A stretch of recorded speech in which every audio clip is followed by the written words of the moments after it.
विद्यार्थी मित्रांनो नमस्कार। आज आपण इयत्ता 10वीच्या मराठी या पाठ्यपुस्तकातील गवताचे पाते हा गद्यपाठ समजून घेणार आहोत।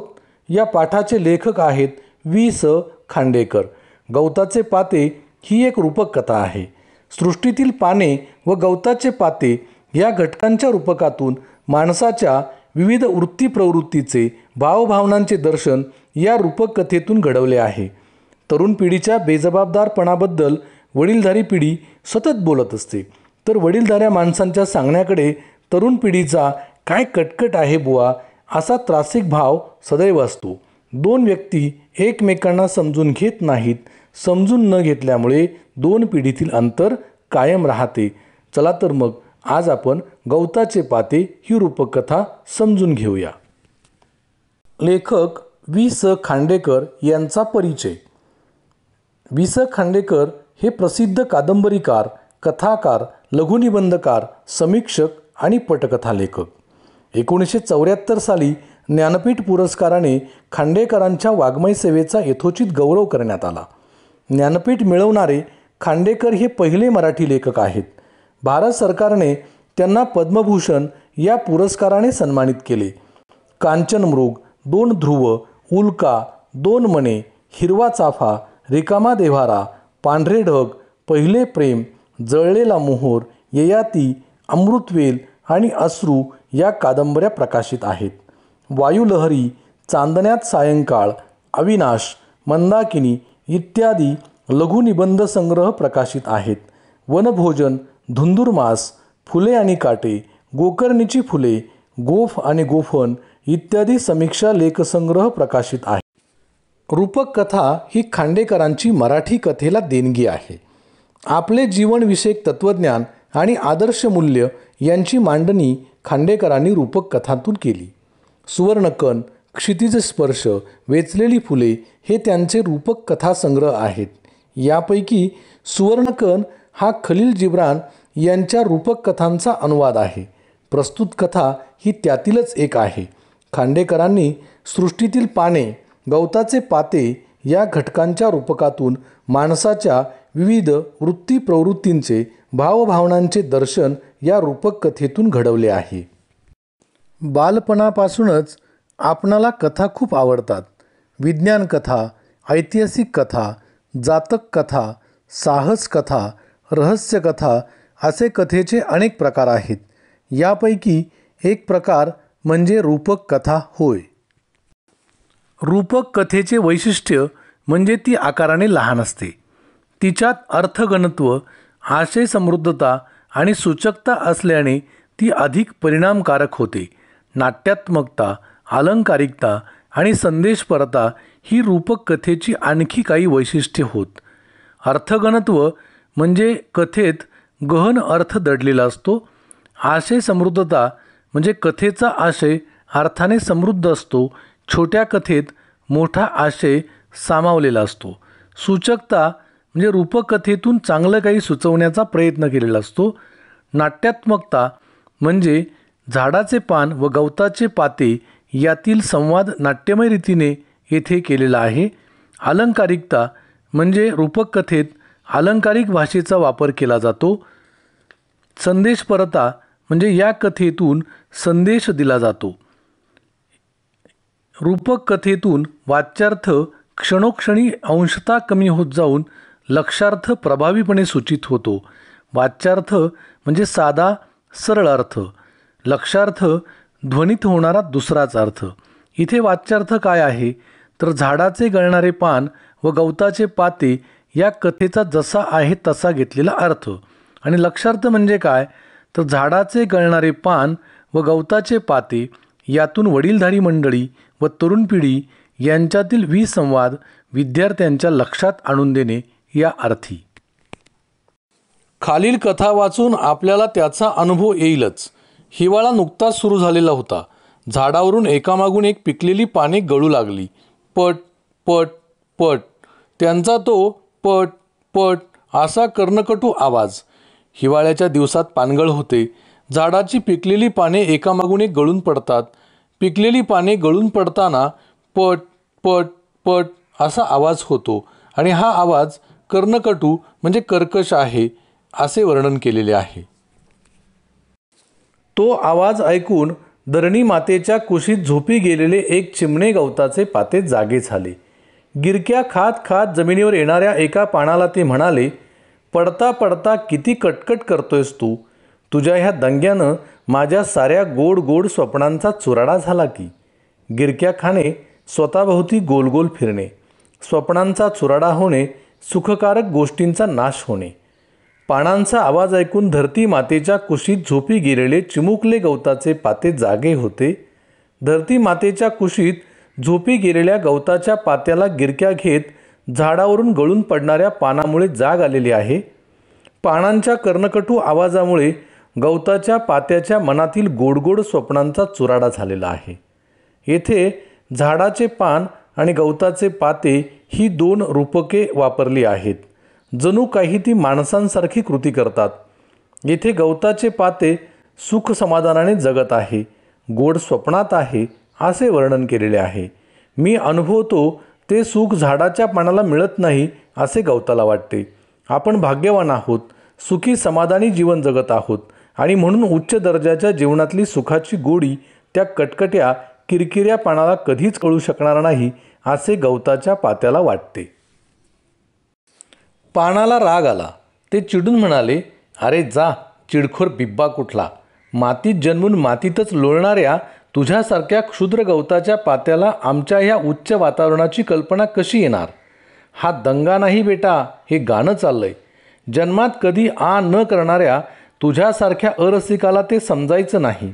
हे बोलता बोलताच ते पान पृथ्वीवर पडले आणि धरणी मातेच्या कुशीत झोपी गेले. मातीत लोळणे म्हणजे क्षुद्र पातळीवर जगत राहणे. गवताच्या पात्याचा पानाला राग आला. गवत पात्याच्या चिडखोर वृत्तीचा झाडावरील पानाला राग आला. चिडखोर बिब्बा कुठला असे म्हणून पानाने गवताच्या पात्याचा तिरस्कार केला. मातीत जन्मून मातीत लोळणाऱ्या गवत पात्याचा गळणारे पान क्षुद्र असा उल्लेख करते म्हणजे त्याला कमी लेखते. झाडावरील पानाच्या उंचीची कल्पना मातीतल्या गवत पात्याला कशी येणार. पानगळीनंतरच्या नव्यानं होणाऱ्या सृजनाच्या आगमनाचं हे गाणं आहे. अरसिक वृत्तीच्या गवत पात्याला ते कसं समजणार. बोलता बोलता ते पान खाली पडलं व धरणी मातेच्या कुशीत झोपी गेलं. झाडाचे पान व गवताचे पाते एकमेकांना क्षुद्र समजते म्हणजे कमी लेखते. गवताचे पाते मातीत लोळते म्हणून ते क्षुद्र जीवन जगणारे आहे असे झाडाच्या पानाला वाटते. मी उच्च आहे कारण मी उंचावर असे पानाला वाटते. उच्च वातावरणाची कल्पना गवताच्या पात्याला कशी कळणार.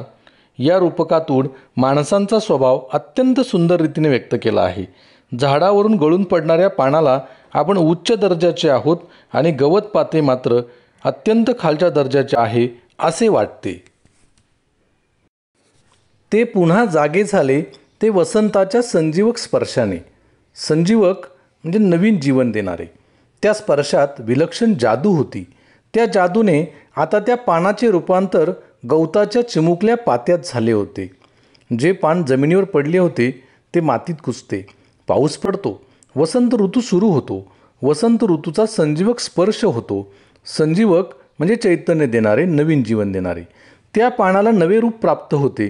ते जेव्हा जागे होते तेव्हा वसंत ऋतूच्या आगमनाने त्याचे रूपांतर गवताच्या चिमुकल्या पात्यात झाले.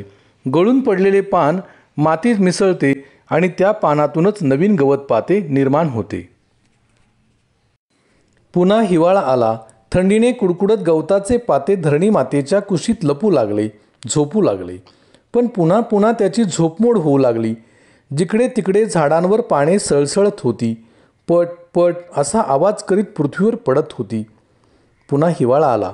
पानाचे रूपांतर झालेले गवताचे पाते थंडीने कुडकुडत होते. निसर्ग नियमानुसार पुन्हा पानगळ सुरू झाली. पानांचा सळसळ आवाज सुरू झाला. झाडावरची सळसळणारी पाने पिकून पट पट पट असा आवाज करत पुन्हा खाली पडू लागली. ते गवताचे पाते कपाळाला आठी घालून, कपाळाला आठी घालणे म्हणजे त्रासिक भाव व्यक्त करणे. ते गवताचे पाते कपाळाला आठी घालून स्वतःशीच पुटपुटले, काय ही हिवाळ्यातली पानं, जीव खाऊन टाकला यांनी अगदी. केवढा हा कर्णकटू आवाज, छी छी छी.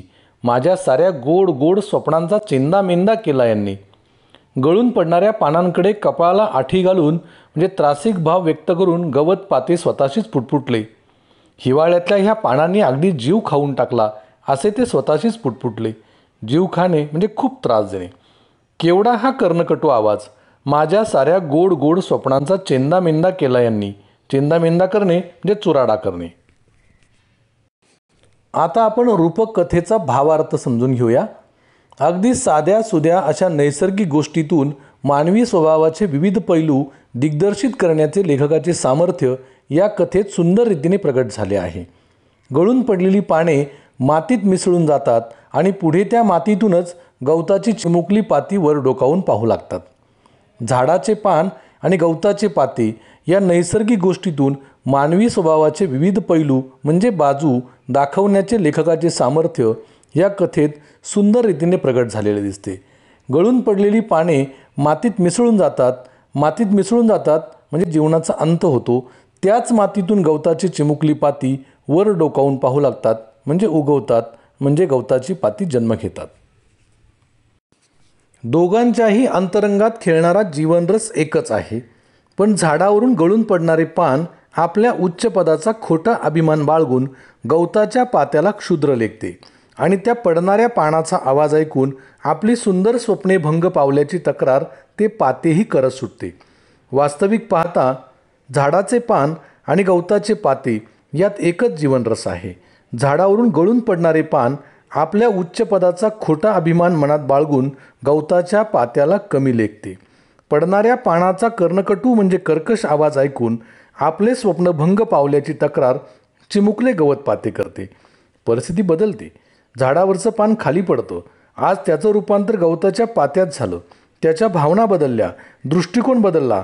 ते दोघे स्वतःला उच्च समजतात, पण ज्यावेळी रूपांतर होते तेव्हा स्वतःला कमी समजत नाही, आपल्या मतावर ठाम आहेत. हा भाव या कथेतून सांगितला आहे. मानवी जीवनातले कितीतरी विसंवाद या साध्या विरोधात प्रतिबिंबित झाले आहेत. तरुण पिढीच्या बेजबाबदारपणाबद्दल बोलणारी वडील पिढी क्षणभर तरी आपल्या तरुणपणातले दिवस आठवते का? आठवण करून घेऊन मग तरुणांवर तोंडसूक घेण्याची तयारी दर्शवते काय?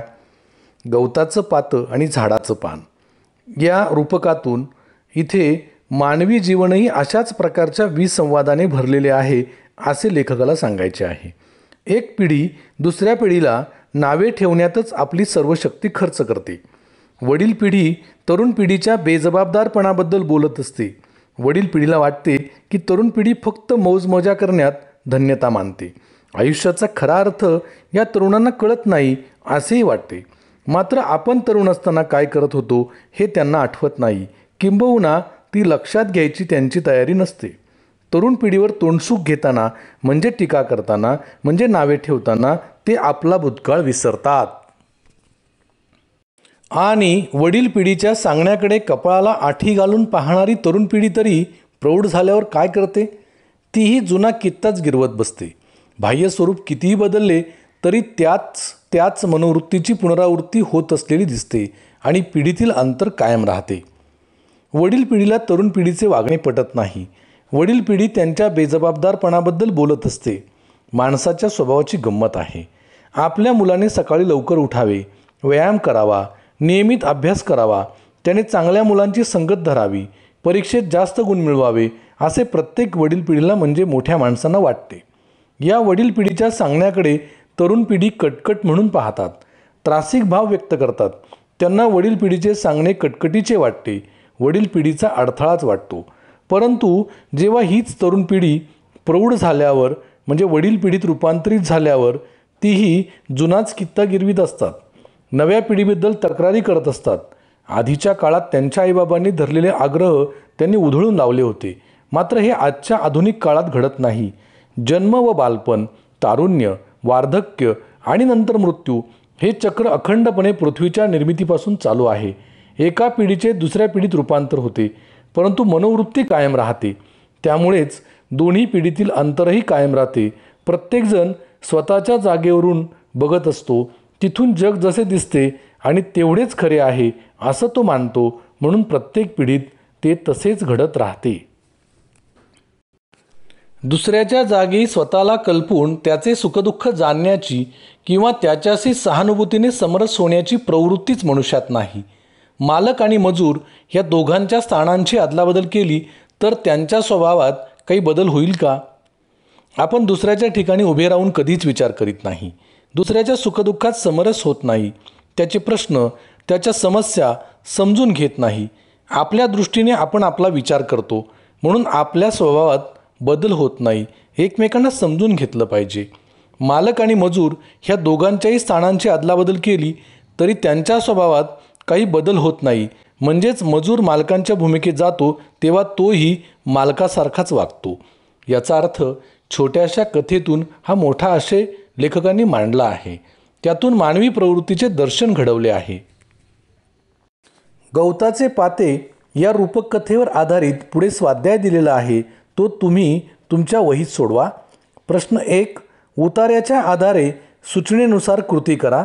1. आकलन, आकृत्या पूर्ण करा. 1. रूपक कथेची वैशिष्ट्ये.